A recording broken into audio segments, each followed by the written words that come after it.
I'd say that there are about 6 minutes left in the game, and it is time to pull the goalie. Bitcoin is ready. Pensions are the king when it comes to OPM expertise. By OPM, I mean other people's money.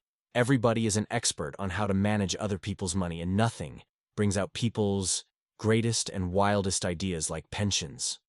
There is very little written about pensions that is truly original. But as an actuary with 30 years of experience who understands both pensions and Bitcoin deeply, some insights can be offered. There is one juicy apple to pick from the tree of institutional finance. Tax-qualified pension plans don't ever pay capital gains tax on their investments. This is a known advantage that pension plans exploit by loading their trusts with equities. What hasn't been done? Companies loading their pension trusts with Bitcoin or Bitcoin proxies, hoping to exploit their ability to enjoy Bitcoin's superior returns, tax-free, over a significantly long time horizon. What should happen? Companies starting new qualified pension plans to accumulate Bitcoin tax-free. Outside of a Roth IRA, there aren't really any other ways to accumulate Bitcoin gains on a tax-free basis. It would make sense for owners of small companies, under 100 employees, to offer a defined benefit plan and maximize their contributions in Bitcoin. Considering that some pension plans invested in criminal crypto enterprises, one would think that putting some small allocation into actual Bitcoin would be obvious. Ontario Teachers' Pension Plan invested $100 million in FTX. Result: bankrupt, CEO in prison. CDPQ invested $150 million in Celsius. Result: bankrupt, CEO in prison. The irony is painful. Major pension funds invested hundreds of millions in fraudulent crypto enterprises that are now bankrupt with executives in prison. Yet they hesitate to allocate even small amounts to actual Bitcoin. In 2018, Aaron Brown, author of Poker Face of Wall Street, co-wrote a paper with Clifford Asness about a strategy called pulling the goalie. The name comes from hockey. When a team is losing near the end of a game, they pull their goalkeeper to add an extra attacker. Compare this to football's Hail Mary with a success rate of about 8%, a desperate move with nearly no likelihood of success. Pulling the goalie has a success rate of 18 to 20%, more than double. The key insight from the paper: the most basic lesson is to make sure you are thinking about the right risk. Pulling the goalie actually reduces the risk of losing the game. It's an insurance move. A key determinant of whether it pays to pull the goalie is how much time is left in the game.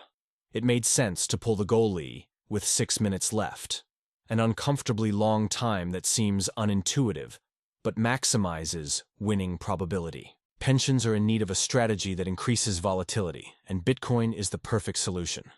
There isn't much more that should be said as far as allocation goes. It should be 100% given that pensions are a medium-term problem, and most will outlive the next 2 Bitcoin halving cycles. That's 8 years. Pensions are not a long-term issue nor impending doom. Most will survive at least 8 more years. There are only so many more bailouts available. Given the state of fiat money, we shouldn't be overconfident in pensions' lifespan. There are about 6 minutes left in the game. Bitcoin is ready. The volatility increase is actually the correct risk measure for winning. Pensions need to think about the right risk. Not volatility of returns, but probability of meeting their obligations. Here are specific recommendations for pension managers. Embrace what BlackRock will do. Leverage their Bitcoin ETF and mutual fund infrastructure. Offer Bitcoin in NQDC. Non-qualified deferred compensation plans can include Bitcoin. Utilize enhanced funds. Use funds enhanced with Bitcoin. Consider higher allocations. Avoid shorts and hedges. Don't be unintentionally short Bitcoin exposure. Utilize structured credit arbitrage. Take advantage of Bitcoin as collateral opportunities. Build robust self-custody operations. Use BlackRock ETF while developing internal capabilities. Create a 10-year termination plan. Work toward pension termination over maximum 10 years. Utilize the PBGC put. Knowing executives are taken care of with NQDC. Let's recap what we learned in this chapter. Tax-qualified pensions don't pay capital gains tax, a massive advantage for accumulating Bitcoin gains over long-time horizons. Small employers should consider new pension plans as a tax-advantaged vehicle for Bitcoin accumulation. Pulling the goalie is the right analogy. increasing volatility through Bitcoin actually reduces the risk of not meeting obligations. There are 6 minutes left in the game. There are limited bailouts remaining and pensions need to act now. 100% allocation is justified for pensions that will survive the next 2 halving cycles. 8 years. In the final episode, we'll explore the epilogue, metrics and frameworks needed for institutions to successfully adopt Bitcoin long-term. See you in the next one.